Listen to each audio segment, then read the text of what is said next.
저 특검 조사에 앞서서 아유, 그 언론 정당한 여러분, 노고가 연일 경무에 노고가 많으십니다.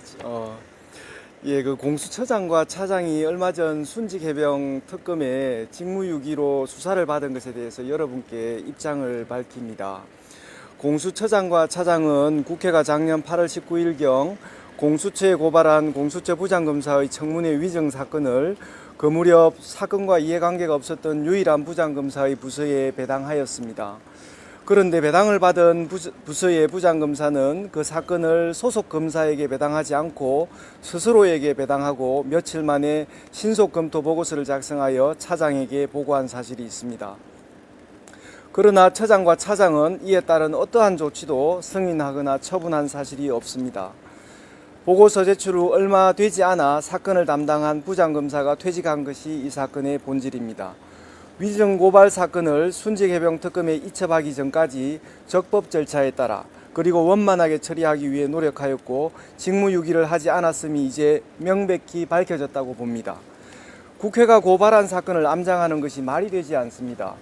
그러한 사건의 수사 직무를 유기하여 국가의 기능을 저해하고 국민에게 피해를 야기시킬 구체적 위험이 발생하지 않은 것도 명백합니다. 공수처 부장검사 위증 고발 사건 처리 과정은 제 식구 감싸기가 아니라 제 식구 내치기라는 비판을 감수하고서 공수처 조직을 재정비하는 과정이었음을 말씀드립니다. 이러한 조직 재정비를 통하여 공수처장은 내란 수사 때 이첩 요청권을 행사할 수 있었습니다. 공수처는 내란 수사에 적극 착수하고 현직 대통령을 체포 구속함으로써 내란 진압에 이바지하여 국민의 신뢰를 얻은 바 있습니다.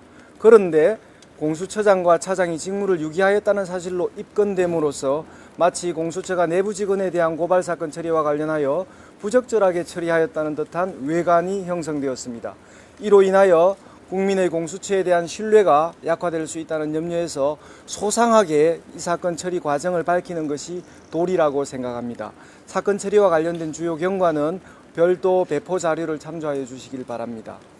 사람들이 우리를 신뢰하지 못한다면 우리의 미덕이 무엇이든지 중요하지 않다라고 저도 생각합니다. 내란 수사로 국민께 공수처는 믿을 만한 조직이다라는 신뢰를 구축하였다고 봅니다.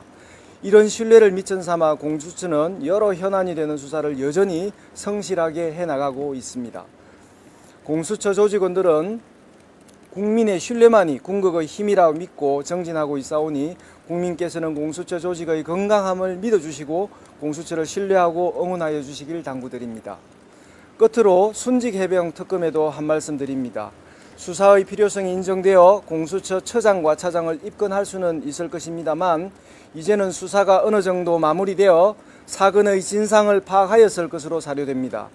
이성적이고 합리적으로 처리될 것이라고 기대할 뿐만 아니라 이 사건에 있어 실체관계를 제대로 파악하는 것이 순직해병 특검의 수사 성과 달성이라는 이익에도 부합하는 것이라고 말씀드립니다.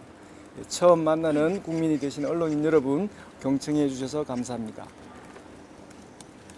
그러면 통보가 늦어진 이후에 처장이나 차장의 책임은 없다고 보시는 건가요? 금방 말씀드린 듯이 어떠한 성인도 없었고 또 그에 따른 처분도 없었다고 말씀드립니다. 해병 특검에서 추가 소환 통보는 따로 없었나요?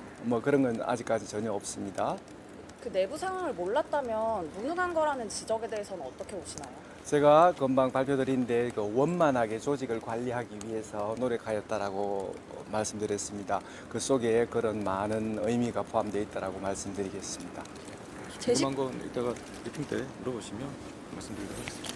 이런 부분을 특검에서도 소명을 하신 건가요? 네, 전부 다 소명드렸고 그런 부분에 대해서 자세히 또 구체적인 자료를 들어서 다 말씀드렸습니다. 근데 그 제 식구 내치기라는 비판도 감수했다고 하셨는데 그건 어떤 의미인지 좀만 더 설명해 주실 수 있을까요? 그런 부분에 대해서 더 엄정하게 사건을 처리하였고 또 어떠한 그 보고서의 내용을 채택하지 않았다는 부분을 좀 강하게 말씀드린 겁니다. 이따가 자료는